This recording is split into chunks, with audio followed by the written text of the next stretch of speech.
se-Maluku Utara. Silahkan buat pengaduan untuk jalan yang lubang, jalan yang rusak, jembatan yang rusak, di link di bawah ini. Nah itu tadi. Ini berarti kan Ibu salah satu pejabat publik yang sangat aktif menggunakan media sosial gitu. Apakah ini juga caranya Ibu untuk belanja masalah? Iya. Karena kan kita ada karena warga, karena rakyat.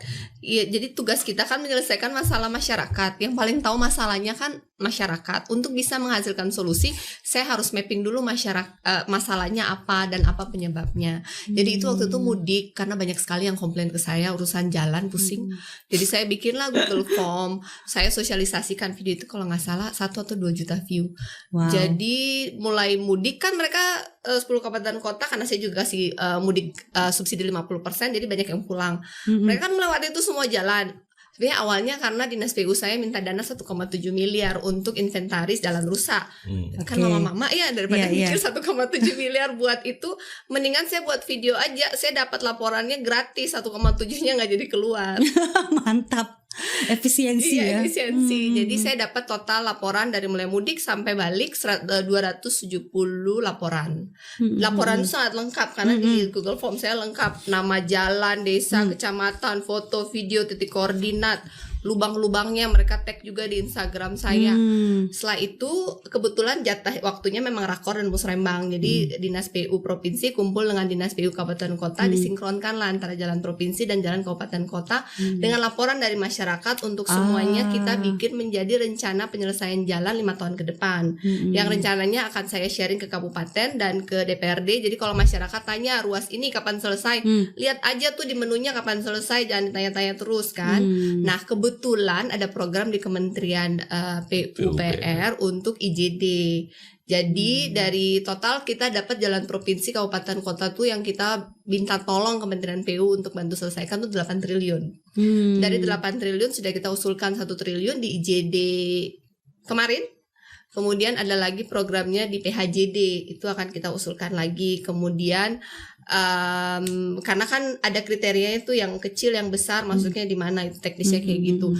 Terlepas kita ada jalan nasional lagi sekitar 10 triliun yang kita harus selesaikan. Nah target saya dalam 5 tahun ini semuanya selesai. Kenapa? Karena Pak Presiden kan selalu bilang harus ada pemerataan ekonomi. Tanpa jalan dan jembatan yang terhubung, tidak mungkin pemerataan ekonomi itu, karena kemudian biaya logistik menjadi besar dan kemudian tidak bisa menyambungkan antara hasil panen dari daerah yang luas lahannya besar untuk produksi ke kota seperti Ternate yang lahannya tidak ada, bahan bakunya mahal. Nah itu tuh akan cost supply chain-nya tuh jadi mahal, logistiknya jadi mahal. Untuk itu jalan jembatannya tuh harus connecting dan sering kecelakaan.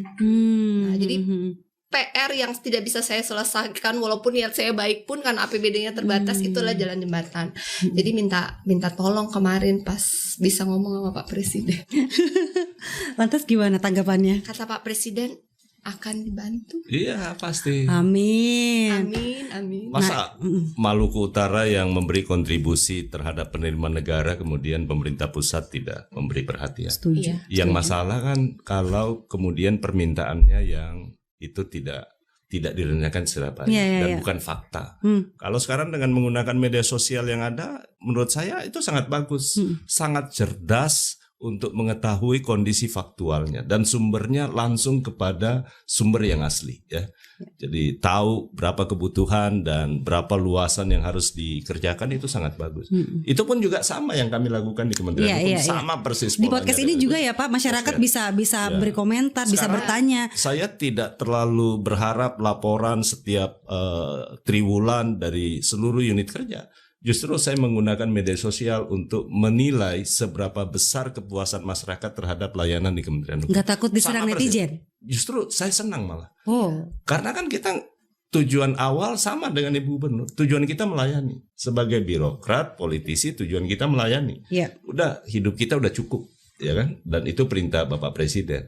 Karena itulah sekali lagi saya memberi apresiasi terhadap apa yang dilakukan oleh Ibu Gubernur. Namun demikian masih ada beberapa hal yang perlu kita sinkronkan. Karena sebagai negara kesatuan tentu yang paling penting nanti saya titip kepada Ibu Gubernur juga adalah menyangkut soal tata ruang wilayah. itu penting, yang harus sinkron dengan tata ruang wilayah nasional kita. Begitu pula halnya dengan kabupaten kota, supaya nanti tidak simpang siur antara perencanaan di pusat sampai ke daerah. Beberapa program-program yang terkait dengan program unggulan Bapak Presiden, Koperasi Merah Putih, kemudian juga makan bergizi gratis. Saya lihat respon dari Ibu Gubernur di Maluku Utara luar biasa. Nah, kolaborasi ini penting dalam menata sebuah sistem bernegara di mana gubernur itu adalah perwakilan pemerintah pusat. Karena itu sebagai perwakilan, maka pemerintah pusat itu wajib memberi dorongan maksimal supaya sebagai wakil di daerah itu bisa menjalankan porsi penguatan pemerintah pusat di daerah. Itu komitmen bernegara kita yang diatur di konstitusi. Dan itu sangat terkait dengan sinkronisasi sangat penting. Sebenarnya program Pak Presiden tuh sangat bagus dan yang penting kita daerah pintar memanfaatkannya saja. Contoh kayak MBG itu kalau masuk semua 100% di Maluku Utara itu nilai per tahunnya tuh 1,6 T. Sebagai pembanding APBD kita provinsi cuma 3,2 T. Jadi dengan MBG masuk jika bisa diserap dengan baik itu udah 50% dari APBD Maluku Utara. Dan bersyukur juga ke Kemensos kita dapat sekolah rakyat 2. Itu juga sangat membantu karena sekolah rakyat itu di satu titik itu nanti ada masuk kan dibangun tuh 200 miliar. Terus ada uang berputar tuh 1 tahun 400 miliar. Jadi kalau dapat 2 udah 800. Jadi sih kita saya juga ini ngomong sama 2 pebisnis ya, aku baru menghitung berapa mereka udah nyampe mana gitu ya. Kita cepet ini pebisnis soalnya. Yang paling penting mengukur sebuah tingkat kesejahteraan kemakmuran rakyat itu cuma satu kuncinya. Berapa besar jumlah uang yang beredar di masyarakat. Dan berapa terserapnya. Iya, jadi kalau beredar pasti terserap. Kalau beredar pasti terserap gitu. Iya, oke, aku belajar. Semakin banyak duit yang beredar di komunitasnya itu berarti semakin tinggi pasti tingkat kesejahteraan. Ukurannya simpel. Siap Pak Menteri, Bu Gubernur. Kalau kita bicara soal tambang nih, kan Ibu kan juga jadi penengah nih, ya kan antara perusahaan tambangnya sama masyarakat adat gitu.